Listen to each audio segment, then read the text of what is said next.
And welcome back to the show. Well, we've got a very, very special guest on the phone right now. Blind Guardian are returning to Australia this week for an amazing set of shows that have been selling out. And we thought we would actually get one of the members on the phone right now to chat about this amazing tour. Welcome to the program, Hans. Hey, it's great to be here. Thanks. Mate, first of all, you got to tell our listeners where you are, because you have had an absolutely epic last few days. You've been playing. You've been playing on the 70,000 tons of metal ship. Now you're in Miami. Tell us a little bit about how the last few days have been for you. Well, they were a blast, but demanding as well. We played, I would say, two really cool shows. We had an all-star session yesterday where some of the band members attended, and we played Don't Talk to Strangers and Prowler. So it was a blast with some other musicians. And then we finished the big party. You can imagine 70,000 tons of metal means 4 days of hell raising.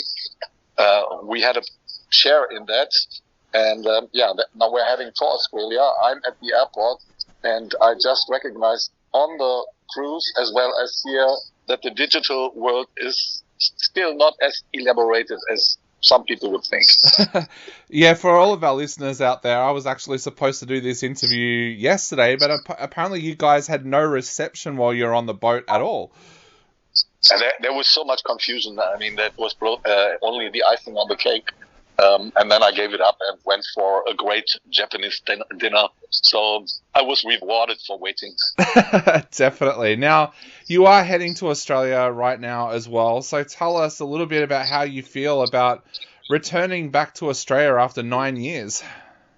Yeah, we're excited. It's been too long. I know that we have a die-hard core friendship in Australia. And things went different the last years for everyone, I assume.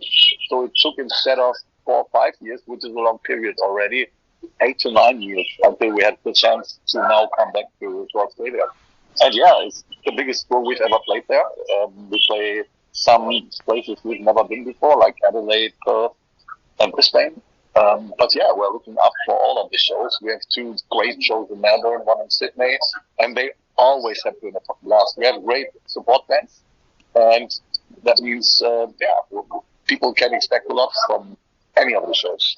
Definitely. I was going to ask you about that because, you are playing in some cities that you've never played in before. What does that mean to you as an artist, getting to play your music in front of fans that have never got to see you play live before? Yeah, some of the places we were hoping to play last time when we have been around, that's a decade. But sometimes good things last a while and some have to wait a while.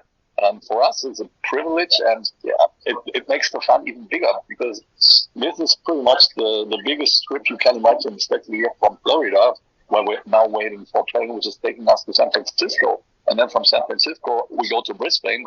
I think we lose a day, a complete day, so technically we are there after counted 3 days. It's a really crazy situation. But it's worth the toil, I have to say. And as I said, the shows in Melbourne and Sydney always have been top-notch. I believe that the other guys, they are even more hungry because they've never seen us. And we've been told that it would have been wise to go there before. So thanks to the promoter, that's a good opportunity. And as I said, because of the long distances and the long travel, it makes it more worth the toil. Definitely. And for you yourself, how do you spend that time on the plane? Because it is a long trip. How do you spend that time? Are you someone who reads? Do you try and catch up on movies? What's the plan for that long trip? Certainly not movies. The only movies I'm watching is really what the neighbors, are watching. That's more, and then I'm doing the movie hopping, say so. Yep. And mostly I feel not directly entertained by whatever they are playing, but if you watch only pieces and then you visit another movie, then it's more entertaining for me. I'm basically listening to music, and I hope I find some sleep. Usually I'm decently good in that. Some of the other guys, they have far bigger problems in finding sleep. But sleep is not overrated, especially on a plane. But these planes, they have the ability to stay as big as they are, but they fit more and more seats in. So the travel is an adventure, especially for tall guys. And I'd say mid-sized, but for a guy like Andre, it's about enough. Yeah. Now, you mentioned before about the fact that you've got so many fans in Australia, and those fans have been growing over and over the years as well. Like, I can remember I first heard your music when I was in high school off a cassette of Somewhere Far Beyond. But that listenership, well, something. Yeah, that listenership has been growing over the years. Do you find now that the fans at your show are multi-generational, like their parents and kids and maybe even grandparents coming along? Yeah, exactly. But that sometimes really depends on the region we are in. For South America, that is 100% the case. For Europe, partly. And then you have other spots where, you have a hardcore old school like Guardians and shit. We take them all. We accept it all. There's nothing wrong with that. And we get them going. And, we're also trying to develop as a good red wine. So sometimes these shows with the old school fans are the best. And you really cannot judge it, but it's different everywhere. But all in all, you can check that out on Spotify, for example, which is a modern tool nowadays. But we have all ages, and also I'd say the 15 to 25-year-old. That is a major number of people listening to Blind Guardian on such tools and channels. So yeah, we have pretty much everyone, and festivals always bring new people, and you never really know what is the benefit for an old school band like Blind Guardian, which is long and has a quite decent reputation when it comes to our genre. But still, I mean, there's something, the one or the other show we're playing with a band, and that brings in fresh blood. We are really appreciating that. So, thinking going back to when you were working on Battalions of Fear, did you ever guess or think that in 40 years' time the band would still be going so strong and touring the world? There was no way we had an idea what 40 years would be. We were around 19, 20 when we started the band, and a guy, let's say 30 years old, was old to us. It was still a pretty cool guy, maybe, but you don't have an idea what 40 years mean. And so we were chasing for the big success from the moment one on. It was a bit longer than expected. But yes, now looking back, I think it was very interesting and cool ride. And we never felt the age, apart from what I said before, the traveling that sometimes is a bit demanding nowadays. Anything else, the shows themselves were, I'd say, on the same level energetic. We are tighter, we are more focused on the music, and that helps playing,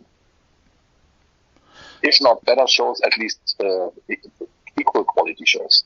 Definitely. Now I wanted to talk to you a little bit about your set list for Australia, because of course, because you haven't been here for 9 years, you've had a few albums come out in that time as well. Does that change your set list for Australia because of the fact that you haven't toured here after some of these new albums have come out?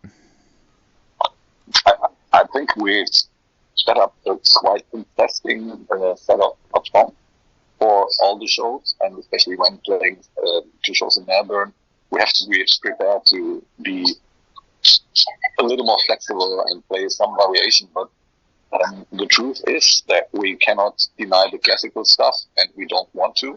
Yeah. So we pick up stuff from 87, 88, and then go on until 2022 when we released the Hot Machine. So mostly everything is involved. I always have problems to involve a night at the opera songs into a setup, because they are difficult to play, and they demand a very solid subtle condition throughout the whole tour, and that never happens. So you go for the songs which are even in Dutch decently performable. Even your classic songs, there are so many classic songs there now because of how much music you've got in your back catalogue. Is it difficult to pick which classics you're going to play? Say that again, because it was on that announcement. Sorry, you've got so many classic tracks as well in your back catalogue. Does it get difficult to pick which classic tracks you're going to play for each show? No, not really. We decide to go for the ones the fans demand so also. That is not playing them would be a waste, because then the demanding of the people during the show, they would be too intense, and then we would have to give in. This, creates other problems. So we play the ones you can expect. There's no doubt that a Mirror Mirror or Valhalla will be set for, let's say, almost every evening. Same with the Bart song, which we have not played like 2 times. And yeah, the rest is a bit more flexible. But yeah, I think for now we have like maybe 30 songs we can choose from, and that does the trick everywhere. Definitely. Now, I know we are running out of time very quickly, so I just had two really quick questions for you. First of all, what are your plans for the rest of this year? Are you starting to work on new music? Will you be concentrating on touring? What's the plans for the rest of 2024? We belong to the bands which cannot really dig into new creation when on the road. So we're working on all the concerts we have to play first, and that keeps us busy until pretty much the end of the year. We're still touring North America, we're touring UK and Scandinavia, we're playing a lot of the big European festivals, and so on and so on. So I would say this is still a year dedicated to live performances. We work a bit on acoustic stuff, but that's old stuff which we try to present in a different way. But other than that, I would say we start with the real songwriting in 2025. Awesome. Now, to finish off, what would you like to say to all of your Australian fans out there who have already got tickets and are coming along to your show, or are about to buy tickets? What would you like to say to them? Those who have tickets, they have done everything right. And those who haven't, they should hurry up. I think you said it. Some of the shows are sold out and are about to sold out. And, however you look at it, it's almost once in a lifetime opportunity. So get your asses better into a situation where you attend a Blind Guardian show.